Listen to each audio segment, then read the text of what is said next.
أين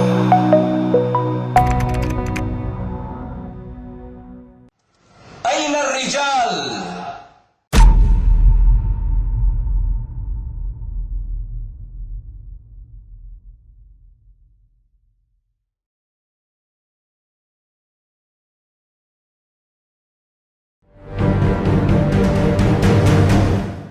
الحمد لله والصلاة والسلام على رسول به نام الله الله ستایش مر الله را. درود و سلام بر پیغمبر الله، عائله ایشان، صحابگانشان و تمام پیروانشان. شهادت می دهم که نیست معبود جز الله و محمد رسول اوست.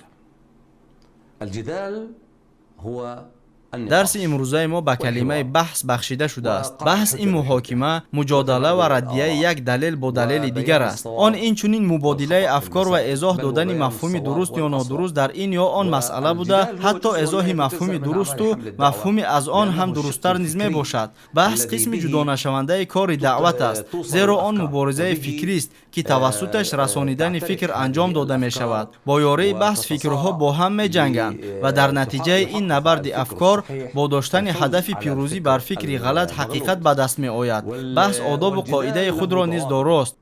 فالله سبحانه وتعالى يقول الله متعال فرموده است و با آنان با طرز بهترین بحث نما. بنابراین بحث حتما باید طریق دلایل صورت گیرد و با طرز مدنی، ملایم و خاص برده شود. اینچنین آن نباید طریقی به طور مجبوری بار کردن فکری انجام داده شود، زیرا تأثیر فکری که توسط زوری بار کرده شده است خیلی زود از بین می رود. بهترین فکر همان است که پیروانش به آن معتقد گشته در آنها بلوری و به قسم جدا نشونده مفهوم‌های آن تبدیل یافته است و بر رفتارشان در زندگی تأثیر عمیقی گذاشته است. این همان اسلام است. این دین است که بر اساس عقل بنیاد گشته صاحب عقیده عقلی می باشد.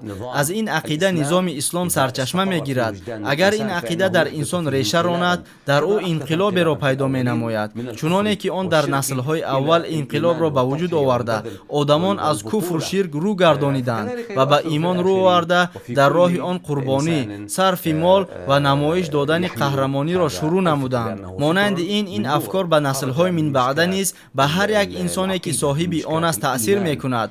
همه این با آن سبب رخ می دهد که این افکار از نور عبارت است که از عقیده، ایمان و چراغ الهی که الله برای این امت نورافشان بودنشان را اراده کرده سرچشمه می گیرد.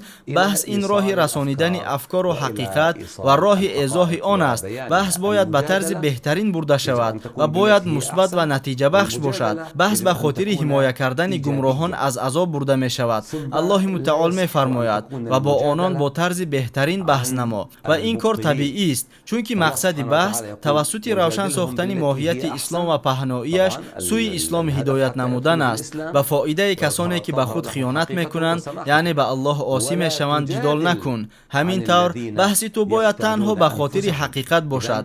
جایز نیست که به خاطر دفاع کردن از دروغ بحث را پیش بریم، زیرا بحث بحر دروغ جزئی همین دروغ است. دروغ باشد سراب است که زود به پایان رسد، کفک است که به آدمان هیچ نفع نآورد و در زمین دیر باقی نماند. حقیقت باشد در روی زمین قرار گیرد. از این رو در اصل مسلمان در مسئله دعوت اسلامی، عقیده و افکار و رسانیدن آنها به مردم، خصوصا به غیر مسلمانان، باید مجادله کننده خوب باشد و او دعوت به اسلام را باید به طریق بهترین موافق به فرمان قرآن پیش برد و شاید در نتیجه این دعوت با احتمال زیاد مردم قبول اسلام را اراده کنند. از الله برای خود و شما استغفار میگویم. السلام علیکم. تماشابینان گرامی، اگر خواهید که نوارهای ما زود و بردوام برآیند، پس زیر کردن تکمچه لایک را فراموش نکنید. البته در شبکه ما ابونه شوید و ویدیوهای ما را به دیگران برسانید، زیرا رساننده مثل عمل کننده صاحب مکافات میگردد.